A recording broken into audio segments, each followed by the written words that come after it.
नहीं, वो खुद समझा, वो खुद समझा, वो खुद समझा। क्योंकि देखिए पहले के जो बच्चे हुआ करते थे और जो वाजरश्रवा ऋषि थे, जो उद्दालक ऋषि थे, वो अपने आप में बहुत बड़े महर्षि थे और बचपन में ही ये सारा ज्ञान उनको दे दिया जाता था कि ये जो ज्ञान है, ये उपनिषद का जो आप ब्रह्म विद्या सीखेंगे, इससे पहले का ज्ञान इन सभी को गुरुकुलों में दे दी जाती थी। ठीक है ना। तो वह ऋषि का लड़का था, तो इससे तो बात है ये कि वो उसकी बुद्धि और उसकी सब कुछ जो है तीव्र होगी। हम तो पढ़े ही नहीं है, वो तो बचपन से ही पढ़े थे। हम तो अब पढ़ना शुरू किए हैं। वह गीता उपनिषद आदि जो है जितने शास्त्र हैं उन सबको बहुत पहले कंठस्थ कर चुका था। ऐसा बच्चा नहीं था वो। बहुत जैसे आदि शंकराचार्य थे, वो बहुत कम समय में ही सारे वेद विद्याओं को पढ़ चुके थे। इसलिए उसके अंदर स्वतः जगता है, नचिकेता के अंदर यह बात स्वतः जगती है, उसको कोई जगाता नहीं है। ठीक है ना। ये भाव जो है हर व्यक्ति के अंदर उठता है, आपके अंदर भी उठेगा। यदि आप उपनिषद पढ़ लेते हैं और आपसे कह दिया जाए कि आपको कल जो है ये संसार छोड़ के जाना है, तो आप क्या करोगे? मान लीजिए आपसे हम कह दें कि आप उपनिषद पढ़ लिए और मैं आपसे कल जा कर कहूँगा कि आपको श्रीधर जी, आपको कल अपना घर द्वार छोड़ करके चलना है, अपने बच्चों को, अपने परिवार को, सबको छोड़ के चलना है, तो आप क्या करोगे? आप नहीं, आप फिर कुछ सांत्वना दोगे ना अपने परिवार वालों को, अपने क्या कहेंगे आप? कहेंगे कि नहीं कहेंगे कुछ? है कि नहीं? कहेंगे कि नहीं कहेंगे? बहुत अच्छी बात आपने कहा। तो उस समय आप जरूर कह के जाएंगे, या तो निवारण निकालेंगे या तो कुछ समय के लिए रो लेंगे, है ना। रोएंगे, फिर कहेंगे कि चलो ये जीवन है बस हमारा, और पति पत्नी है तो पत्नी को समझाएंगे कि बस हमारा तुम्हारा यहीं तक संबंध था, हैं, ये जीवन फिर अगले जन्म में हम मिलेंगे, इस तरह की बातें करेंगे, हैं। है ना। तो वैसी ही बात नचिकेता कर रहा है। जब उसको ये पता चल गया कि हमें मृत्यु के पास जाना है, तो खुद उसके पास तो कोई था नहीं परिवार वाला, अकेला था वो खुद अपने आप को समझा लेता है कि जैसे फसल उगती है और नष्ट हो जाती है फिर पैदा हो जाती है, उसी तरह हम भी नष्ट हो जाएंगे, फिर उत्पन्न हो जाएंगे फसल की तरह। क्योंकि नचिकेता को ये कुछ न कुछ ज्ञान तो था ही, ऐसा नहीं था कि पूरा ज्ञान का थोथला ही था। वो मध्यम छात्र था, वो अपने गुरुकुल का मध्यम व्यक्ति था, वो स्टूडेंट था वो। तो तब उसे यह ज्ञान होता है। अब मान लीजिए आपसे कह दिया जाए कि आप आज ही 1 महीना पहले आपको संसार छोड़ना है, तो आप संसार की हर वो वस्तु करने के लिए तत्पर हो जाओगे जो नहीं किए हैं। आप चाहोगे कि मैं कितना अच्छा से अच्छा कार्य कर लूँ, कितना से अच्छा नेक कार्य कर लूँ कि मुझे तो अब संसार से जाना है। किसी से आप जो है किसी से दुश्मनी नहीं करेंगे, सबसे दोस्ती का भाव रखेंगे, सबसे प्रेम का भाव रखेंगे, सबसे मिलजुलने का प्रयास करेंगे, सबसे जो वैमनस्व की भावना है उसको मिटाने का प्रयास करेंगे। तो ऐसा भाव लेकर के हमें प्रतिदिन जीना चाहिए। नचिकेता ने एक दिन की बात कहा है, वो एक दिन की बात नहीं है। हमें जो है हर समय हर क्षण जो है ये भाव लेकर के जीना चाहिए कि हमें तो कल मरना है। ये भाव लेकर के आप जीते हैं तो आपका जीवन इतना अच्छा होगा, वह दिन इतना अच्छा हो जाएगा उस दिन से कि आपका जीवन स्वर्ग बन जाएगा। पृथ्वी पर रहते हुए ही आपका जीवन जो है स्वर्ग में दिखने लगेगा। होता यही है हमारे आपके बीच में, संसार के बीच में यही होता है। लोग जो है कुछ छोड़ने के लिए तैयार नहीं है। जब व्यक्ति छोड़ने के लिए तैयार हो जाता है तब दुनिया की सारी वस्तु उसके पास आ जाती है। व्यक्ति एक पेन भी नहीं छोड़ता है। व्यक्ति एक जो है, मैंने देखा है कि कोई किसी व्यक्ति को मैंने देखा है कि जो लोग जो हैं एक एक छोटी छोटी वस्तुओं के लिए जो है जान माल पे आ जाते हैं, लड़ाई लड़ लेते हैं, है ना। तो वह बात होती है कि कोई छोटा व्यक्ति कोई छोटे पदार्थ को नहीं छोड़ सकता है, तो बड़े पदार्थ को क्यों छोड़ सकता है। वैराग्य को लाने के लिए उस जमाने में जो है विश्वजीत यज्ञ किया जाता था, और विश्वजीत का तात्पर्य होता था कि सब कुछ त्याग देना। सब कुछ त्याग देने का भाव वाजश्रवा ऋषि के अंदर पैदा हुआ था और इसलिए उन्होंने यज्ञ किया था। परंतु वह उन गायों को दान दे रहे थे जिन गायों का कोई उपयोग नहीं था। जब आप वास्तव में यज्ञ करना चाहते हो, दान ही देना चाहते हो, तो अपनी प्रिय से प्रिय वस्तु का दान दे दो। मन में खराब वस्तु को दान दे करके किसी अच्छी वस्तु को प्राप्त करने का भाव यदि आपके अंदर है तो वह दान नहीं कहलाएगा। और दान इसी भाव से लोग करते हैं। आप देखिएगा, लोग से पूछेगा कि दान पुण्य क्यों कर रहे हैं, तो बोलेंगे कि पाप मिट जाएगा, पिछले जन्म में हमको मिलेगा, इस जन्म में नहीं तो हमको आगे जन्म में मिलेगा। इस भाव से लेके करते हैं, इस कामना को लेकर के यदि कोई करता है तो वह चीज़ उसे नहीं प्राप्त होती है।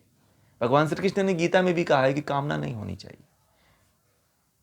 कामना के तहत अगर यदि आप कोई कर्म करते हैं तो फिर तो वो होगा ही नहीं, आप प्राप्त ही नहीं कर पाओगे। इसलिए जो है इस चीज को जो है समझना बहुत जरूरी है। दान का मतलब है सब कुछ छोड़ना, छोड़ने की प्रवृत्ति रखिए। एक समय ऐसा होना चाहिए कि हमें दान का अभ्यास करना चाहिए। मैं आप लोगों को दान का अभ्यास बताता हूँ कि दान का अभ्यास कैसे करना चाहिए।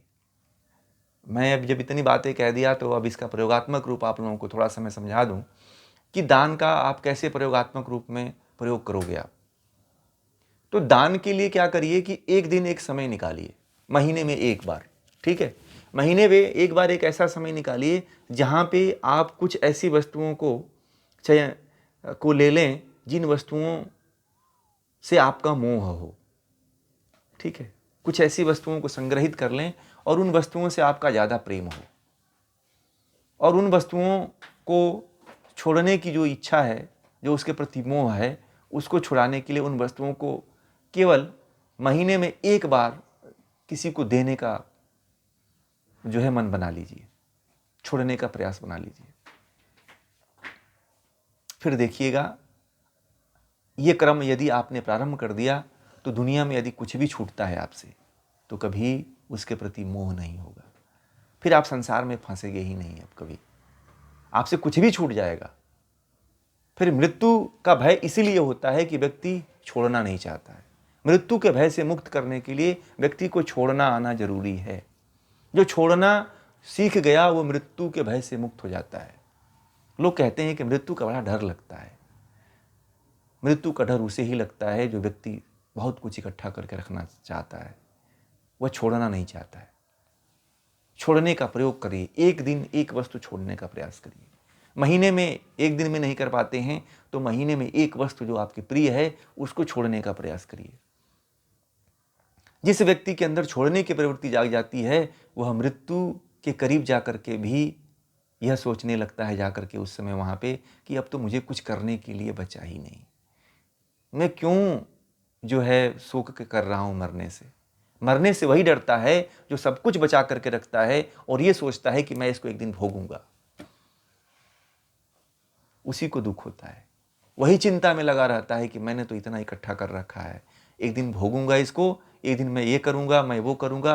परंतु मृत्यु कहाँ किसी का इंतजार करती है, वो तो आती है बिना बताए आती है और उठा के लेके चली जाती है। इसलिए जो जीवन है ना, इस जीवन में ही छोड़ने का प्रयास करिए। अच्छे समय में ही कुछ छोड़ने का प्रयास करिए। इस प्रयोग को आज ही से शुरू कर दीजिए। फिर मृत्यु के भय को आप देख लीजिएगा। महर्षि रमण जो थे, महर्षि रमण के बारे में बहुत से ऐसे वृतांत आते हैं कि जो है उनको मृत्यु का भय बड़ा रहता था। मृत्यु का भय उनको बना रहता था हमेशा कि मैं मर जाऊंगा। परंतु वह तो घर से निकल चुके थे और पहाड़ियों में रहा करते थे। तो वो सोचे कि मेरे पास तो कुछ है ही नहीं है, फिर भी मैं क्यों डर रहा हूँ। तो उनको डर लगा रहता था कि ये मेरी जब शरीर नष्ट हो जाएगी तो मैं कैसे इस भगवान को जान पाऊंगा। तो एक दिन क्या हुआ कि अब जो है महर्षि रमण जो ये सोच लिए कि अब चलो, अब जब इस शरीर से ही डर लगता है तो इस शरीर को ही एक दिन हम नष्ट कर देते हैं। तो वह जब जिस पहाड़ी पे जाते थे तो वो ये सोचते थे कि मैं या तो पहाड़ी से गिर जाऊंगा या तो कोई सर्प या कोई जानवर जीव जंतु आके खा जाएगा मुझे। ये उनके अंदर भय लगा रहता था। तो एक दिन जो है उस निर्जन पहाड़ी पे जाकर के सो गए और बोले कि अब आओ, चाहे कोई कीड़े मकोड़े आए, चाहे जानवर आए, कोई खा जाए, अब तो मुझे मरना ही मरना है, क्योंकि बहुत हो गया है, मैं अब भय से, मृत्यु के भय से नहीं बच सकता। अब उन्होंने शरीर को ला करके वहाँ पे छोड़ दिया। बोला कि अब उठा ले जा, चाहे शेर उठा के लेके चला जाए, चाहे हाथी आए वो भी उठा के लेके चला जाए, कोई भी जीव जंतु आए उठा के मुझे ले जाए, या सर्प काट ले, मगर अब तो मैं छोड़ना ही चाहता हूँ इस शरीर को, क्योंकि ये शरीर में बहुत बड़ा भय हो गया है। और उस रात जब इकट्ठा करने लगे, जब इंतजार करने लगे, तो उनको मृत्यु नहीं आई और उनको वहीं पे बोध प्राप्त हुआ, महर्षि रमन को। इस तरह से जीवन में छोड़ने का प्रयास करिए। फिर जो एक एक वस्तु को बोध प्राप्त हुआ, उनको ज्ञान की प्राप्ति हुई यहीं पे। ठीक है, जब आप एक एक वस्तु को, छोटी से छोटी वस्तु को जब आप छोड़ने का प्रयास करेंगे, जिससे आपका बड़ा प्रेम हो, छोड़ करके देखिए, मृत्यु का भय समाप्त हो जाएगा आपके जीवन से। मृत्यु से कभी डर नहीं लगेगा आपको, चोर से भय नहीं लगेगा। आप आधी उम्र में ही मर जाएंगे सब कुछ छोड़ करके, तब भी भय नहीं लगेगा। आज ही से छोड़ने का प्रयास करिए। इसलिए हमारे संस्कृति में जो है, हमारी सभ्यता में, भारतीय संस्कृति में दान देने की परंपरा थी। दान में सब कुछ छोड़ने की बात आ जाती है। मृत्यु को दे दिया जाता है, मृत्यु दूसरे के सर थोप दिया जाता है कि तू ले ले, मेरे मृत्यु का भय। दान ऐसी चीज है, जिनको ज्यादा मृत्यु का भय हो ना, वो जो उनकी सबसे प्रिय वस्तु हो, वह दान देना शुरू कर दीजिए। फिर देखिए मृत्यु का भय कैसे जाता है। ये बहुत बड़ा प्रयोग है, इसको करके देखिएगा और इसके रिजल्ट से आप परिचित होंगे। उस दिन आप मुझसे बात करिएगा। फिर मैं रहूंगा तो इस विषय पर जरूर चर्चा करूंगा। ये प्रयोग किया हुआ बता रहा हूं आपको, ये ऐसा नहीं है सुना सुनाई पुस्तक और किताब का नहीं मैं बोल रहा हूं। ये प्रयोगात्मक रूप है। आप जीवन में किसी एक अमूल्य वस्तु को छोड़ने का प्रयास करिए। फिर देखिए, जब आपकी कोई भी अमूल्य वस्तु छूट जाएगी ना, तो फिर आपको न चिंता होगा, न मृत्यु का भय होगा, न डर होगा, क्योंकि कुछ छोड़ने के लिए बचा ही नहीं है। सब कुछ आपने छोड़ दिया। प्रिय से प्रिय वस्तु को भी छोड़ने का प्रयास करिए। आजकल लोग कहते हैं कि मैं तो तुम्हारे बिना जी ही नहीं सकता हूं, कहते हैं ना लोग आपस में एक दूसरे से। तो कभी बिना उसके रह करके देखिए, एक दिन आप बहुत अच्छी तरह से चैन की नींद सो लेंगे। क्यों? क्योंकि जिससे ज्यादा मोह हो जाता है ना, जिससे ज्यादा मोह उत्पन्न हो जाता है, वह मोह जो है मृत्यु को ला करके खड़ा कर देता है। मृत्यु को वहां पे स्थापित कर देता है कि तू खड़ा रह, तभी मैं मोह कर पाऊंगा। क्योंकि मृत्यु जब तक खड़ी रहती है तभी मोह उत्पन्न होता है। जिस वस्तु में ज्यादा प्रेम दिखे, जिस वस्तु में ज्यादा मोह दिखे, तो समझिए कि उसके आसपास मृत्यु खड़ी है। जिस वस्तु में आपको मोह न दिखे, जिस वस्तु में डर न दिखे, जिस वस्तु में भय न दिखे, तब आप समझिए कि मृत्यु का भय यहां पे नहीं है, मृत्यु इसके आसपास नहीं खड़ी है। संसार में जो भी वस्तु प्रिय लगती है, उसके आसपास मृत्यु खड़ी रहती है। आपको बता दें, इसको अनुभूत करिएगा। ये बहुत गहरी बातें हैं, ये ऐसी वैसी बातें नहीं हैं। संसार की जितनी भी प्रिय वस्तु है, उसको खोने का डर एक सुई तलवार की नोक के बराबर, सुई के नोक के बराबर बना रहता है, कि हर क्षण बना रहता है कि ये वस्तु खो जाएगी।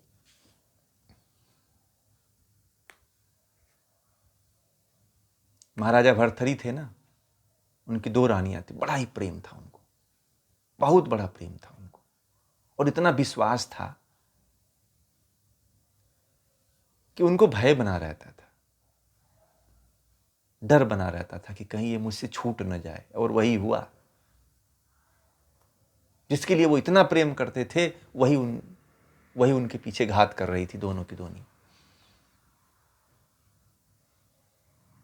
और जब वास्तविकता पता चला महाराजा भर्तृहरि को, समय नहीं है, नहीं तो मैं इस कहानी को कहता, महाराजा भर्तृहरि के। तो जब उनको पता चला कि जिससे मैं दुनिया में सबसे अधिक जिससे प्रेम करता था, वह तो किसी और से प्रेम करती थी। तो दुनिया में जिससे आप सबसे अधिक प्रेम देते हो, भाव देते हो, उसके पीछे मृत्यु का भय रहता है, और मृत्यु जो है उसे जो है वितरित करती रहती है।